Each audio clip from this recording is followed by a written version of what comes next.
Olá, seja bem-vinda, seja bem-vindo ao canal Recapitulando. Hoje a gente vai fazer um mergulho num capítulo muito interessante do livro da Bíblia, Gênesis, capítulo 10. Ele é conhecido como a Tabela das Nações, né? É quase um mapa das origens da humanidade depois do dilúvio. Exatamente. É um capítulo que detalha as linhagens, né, dos filhos de Noé, Sem, Cão e Jafé. E mostra como, pelo menos segundo o relato bíblico, os diferentes povos começaram e se espalharam pelo mundo. É bem chave para a gente entender a origem de muitas nações que aparecem depois, né? E olha só, uma coisa interessante que as nossas fontes comentam é que, embora ele venha antes do capítulo 11, que fala da Torre de Babel, a lista aqui em Gênesis 10 já parece que sabe da divisão das línguas, que presume isso. Ah, faz sentido. Como se o narrador já soubesse o que ia acontecer em Babel e estivesse organizando a lista com isso em mente, né? Bom, vamos começar então, pela linhagem de Jafé. Vamos lá, Jafé. O texto menciona Gomer, Magog, Javã, e as notas que a gente tem aqui associam esses nomes a povos antigos, né? Lá da Ásia Menor, Europa. Isso, nomes como Cimérios, talvez os Medos, os gregos, né, que estariam ligados a Javã, nessa região mesmo.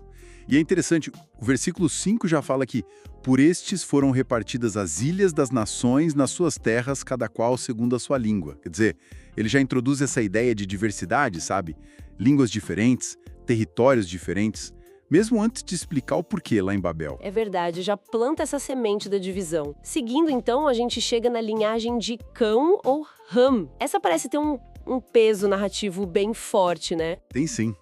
Aqui a gente encontra Cush, que é ligado à Etiópia, Mizraim, que é o Egito, Put, que talvez seja a Líbia ou Somália, e, claro, Canaã, que é crucial para a história que vem depois. E dentro de Cush tem uma figura que se destaca muito, Nimrod. Ah, Nimrod. O texto descreve ele de um jeito bem enfático. O primeiro a ser poderoso na terra. E também poderoso caçador diante do Senhor. Essa expressão, poderoso caçador, né? As notas até discutem o que isso quer dizer. Seria um líder forte, um construtor de cidades, ou talvez algo mais negativo. Exato. Há um debate aí. Mas o fato é que ele funda cidades muito importantes na Mesopotâmia. Babel, Ereque, Acade. Ali na terra de Sinar, né?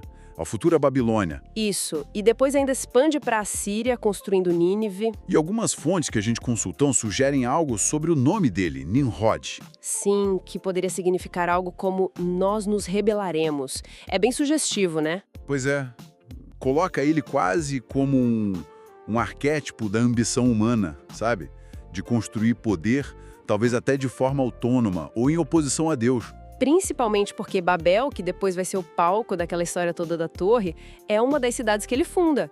Liga ele à origem desses grandes impérios, como Babilônia e Assíria, que depois vão ser adversários de Israel. Precisamente.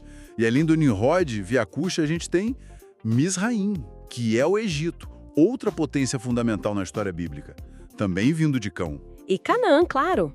Os descendentes dele, os jebuseus, amorreus, girgazeu, enfim, todos aqueles povos. Exato. Os povos que já habitavam a terra que depois seria prometida a Israel.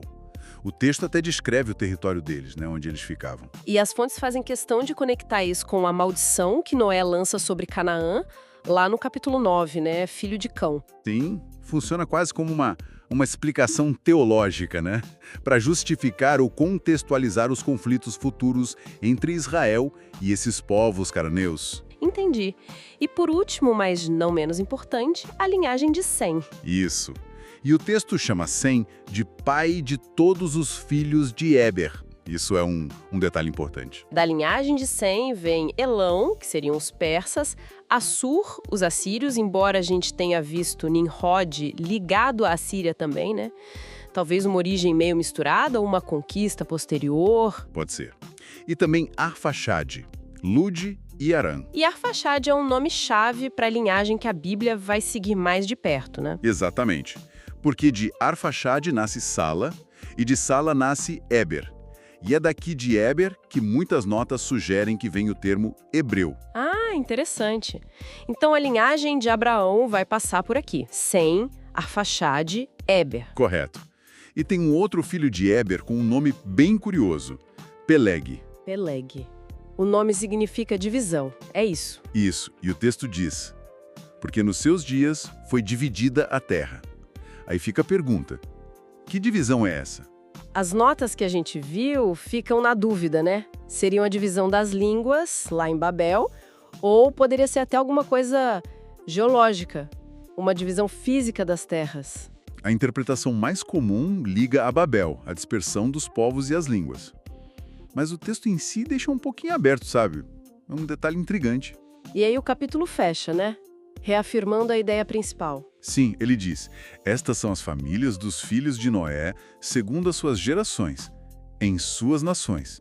E delas foram disseminadas as nações na terra depois do dilúvio. Ou seja, uma visão de unidade na origem, lá em Noé, mas que logo se transforma em diversidade, em separação.